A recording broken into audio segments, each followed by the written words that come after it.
On back to STR or service treatment records, there are two examples I want to give. One is for OMPF. That definitely sparked a thought because you talked about what I call evidence other than medical, and it does work. I had one veteran I was helping. She had was dealing with a military sexual trauma claim, and I hate talking about these to be just all together, by the way. But she had no reporting, no medical evidence at all, zero that it happened. All she had was lay evidence. So she had a personal statement and then a lay statement from someone in her command. And then she also had requested her OMPF files, Office of Military Personnel files. And within that, the Marine Corps does these things called fit reps, which are annual fitness reports. And so it the Army has NCOERs. It's just a progress report saying, hey, you're doing good things. Here's how you're rated among your peers, whatever,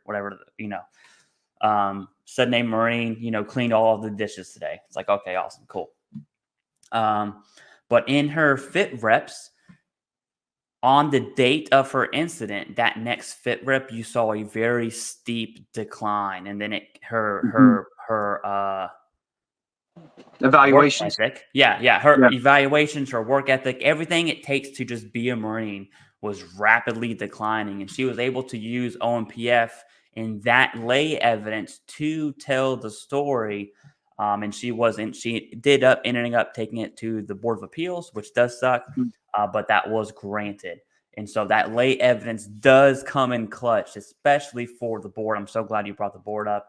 And then another thing I'll bring up on service treatment records, and then we'll move on, is for me, I fall into, you don't know what you don't know category. So when I was rated for migraines, I had zero idea, none, that I had a complaint in my service treatment records in 2013, actually.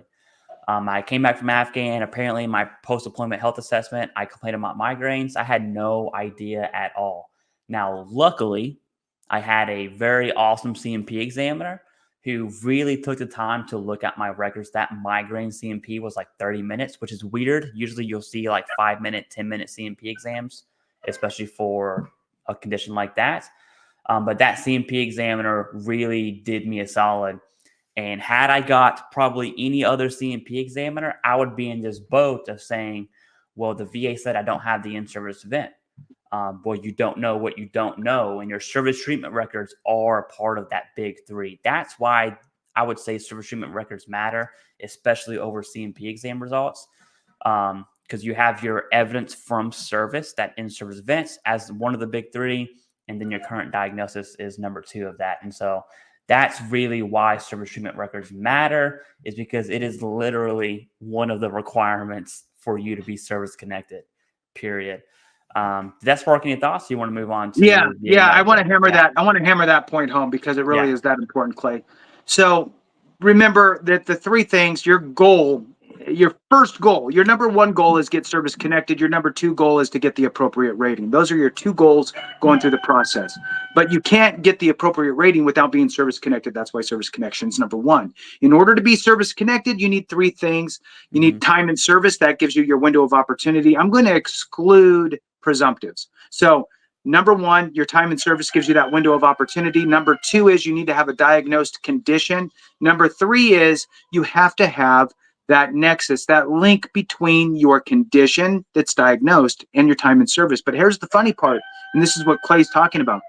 You could serve, get diagnosed 20 years later, and still get that service connected, which sounds crazy, right? And this is how Clay's talking about this here.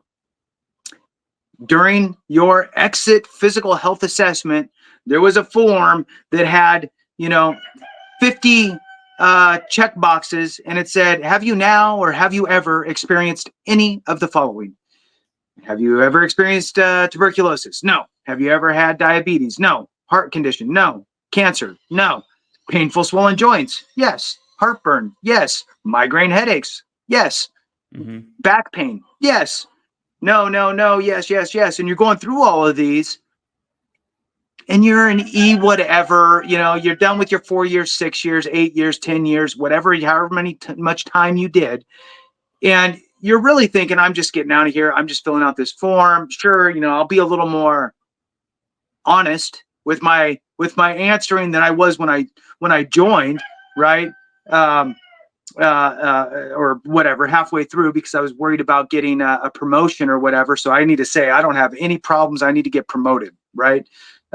Pilots are good at that, right? Nope, Yeah. I feel great. Yeah. So you suppress all of these injuries and things going on so you can push through. So now you've mentioned it during your time in service. Guess who signs the back of that form? Some, physician's assistant or doctor, some medical provider within the military who's an whatever, 03, 04, 05, signs the back of it. And now you have that as medical evidence that you complained about it during service. Now, you didn't have your diagnosis, but you complained about the signs, symptoms, the issue, the actual condition, whatever it is. And not only did you check the box, it typically says, if you said yes to any of these, here's a blank space, explain. And you have to write, okay, on number 6, Yeah. right? And if you're like most people who are not aware of what you're actually doing in that moment, you wrote 7 words, right? Versus if you could go back in time, you would have said yes to a lot more of those, and you would have wrote fat paragraph. Let me get another page to write all this stuff down, whatever. So now you have that, and that is the cornerstone of your nexus. Everything is tying back to that time frame, all of that. I would double down with obviously getting a nexus letter from my doctor who's going to utilize that as rationale for their determination that my migraines in this example manifested during my time frame.